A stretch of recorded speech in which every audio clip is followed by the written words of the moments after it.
Lexus LBX.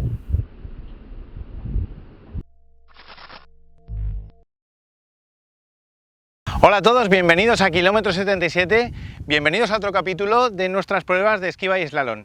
El coche que tengo hoy aquí en el circuito para probar es este Lexus LBX, o lo que es lo mismo, el coche más pequeño que tiene a la venta Lexus en España.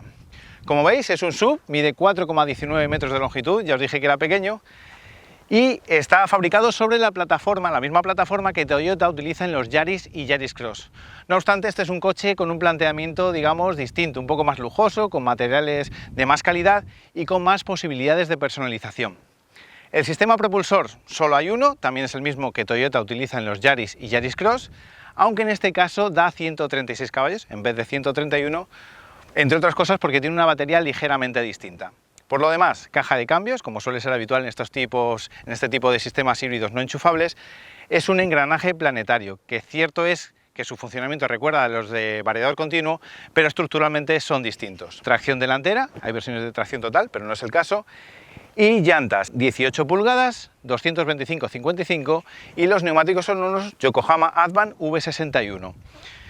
Yo creo que no me dejo nada más en el tintero, así que hechas las presentaciones pasamos a hacer la prueba de esquiva, que es lo que hemos venido a hacer. ¿Me acompañáis y lo vemos?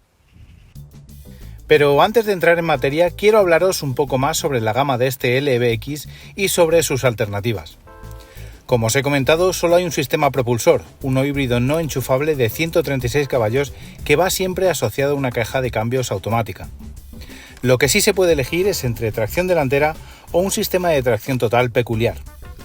Peculiar porque es muy sencillo, aunque también es verdad que su utilidad es más limitada que la de otros modelos con un sistema más tradicional. Lo que hace que las ruedas posteriores del LBX se muevan es un pequeño motor eléctrico de solo 6 caballos que además únicamente actúa cuando el coche circula por debajo de los 70 km/h. También hay que tener en cuenta que si deseamos este tipo de tracción tendremos que desembolsar casi 6.000 euros más y perderemos unos 50 litros de capacidad de maletero. Por tamaño y tipo de carrocería, el LBX tiene muchas alternativas, aunque la más evidente es el Toyota Yaris Cross porque comparten muchísimos componentes estructurales y del sistema propulsor. También se enfrenta a otras como el Audi Q2 o el DS3, ambos con un planteamiento un poco más lujoso o premium, o algunas más sencillas como el Ford Puma, el Hyundai Kona, el Peugeot 2008 o el Renault Captur.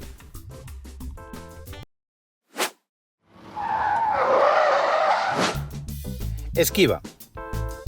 En esta ocasión, la esquiva fue el único ejercicio que hicimos en la jornada de pruebas, puesto que la parte final de la pista estaba ocupada para otros menesteres que eran incompatibles con la prueba de slalom de una manera segura, cosas que ocurren.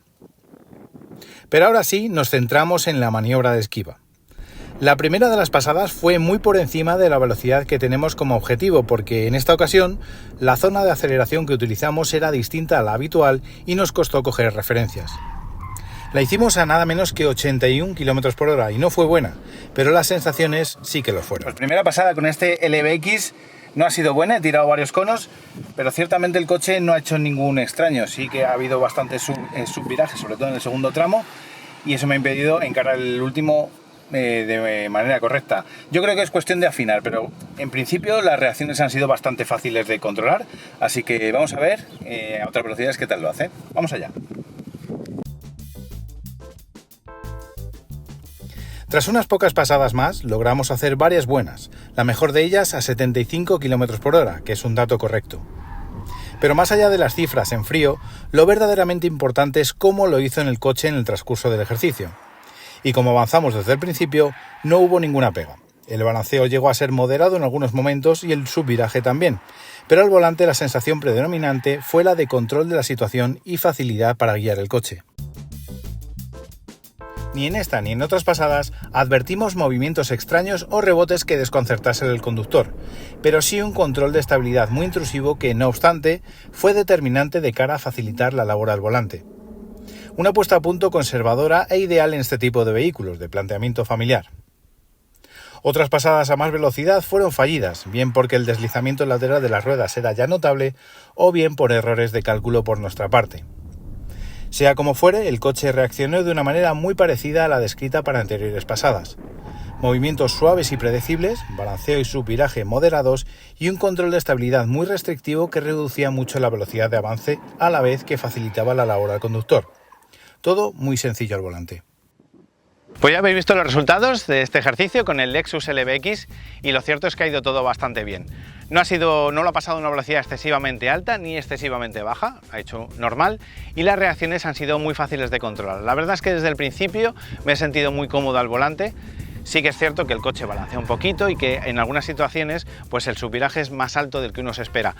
Pero luego el control de estabilidad ayuda mucho porque es bastante intrusivo y hace que el fluir entre los conos pues sea sencillo. Así que yo creo que eso es de lo que se trata, que al final sea un coche fácil de llevar en estas situaciones que son, digamos, de peligro, por decirlo de alguna manera. Así que espero que os haya gustado y nos vemos en el próximo vídeo. Hasta pronto. Ahora ya sabéis cómo se ha desenvuelto este Lexus LBX en la maniobra de esquiva. Pero si os interesa conocer más aspectos de este coche, os recomendamos que os paséis por nuestra web, Kilómetro 77. Ahí hemos publicado una prueba muy exhaustiva en la que os hablamos sobre el interior, su conducción, las prestaciones, el consumo o sus mediciones. También, como es habitual, incluimos una extensa galería de fotos propias tanto del exterior como del interior. Esperamos que os haya resultado útil y os haya gustado. Nos vemos pronto en el próximo vídeo. Un saludo.